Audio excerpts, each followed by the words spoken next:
And the Beat Goes On, das war unser Debütalbum im Jahr 1900, ich weiß gar nicht, ist das 95 rausgekommen, glaube ich. Hyper Hyper war ja 94.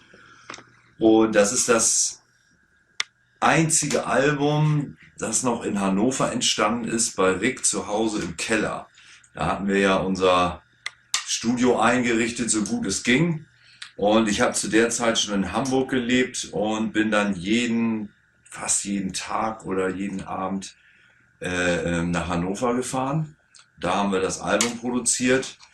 Hyper Hyper war natürlich ein Wahnsinnshit mit Platin und über 700.000 verkauften Singles.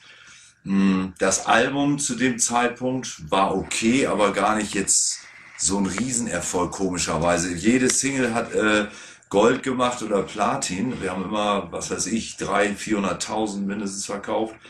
Und zu dem Zeitpunkt waren wir aber noch kein etablierter Album-Act. Also die Leute haben die Singles gekauft wie verrückt.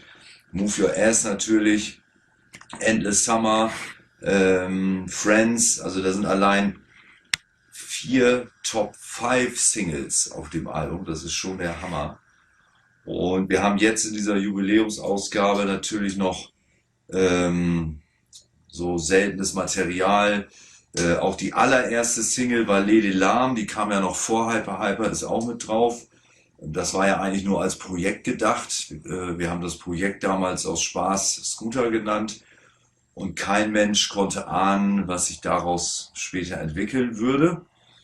Ähm, Die Story kennen ja sicher die meisten, auch mit Hyper Hyper, wie das entstanden ist, durch völligen Zufall, dass wir für Valet de Lam einen Auftritt hatten und überlegt hatten, mit einer Single ist das ein bisschen langweilig, außerdem war die auch noch instrumental.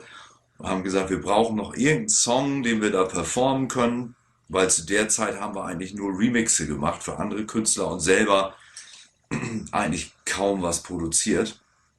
Und dieser Track, den wir dann live performt haben im Palladium Hamburg, war so die Basis für Hyper Hyper, was wir dann am darauffolgenden Wochenende im Keller produziert haben und dann der Rest ja Geschichte ist. Also ist schon cool, dass es das Album jetzt nochmal ganz neu remastered gibt mit sämtlichen B-Seiten und Remixen. Also ist schon genial.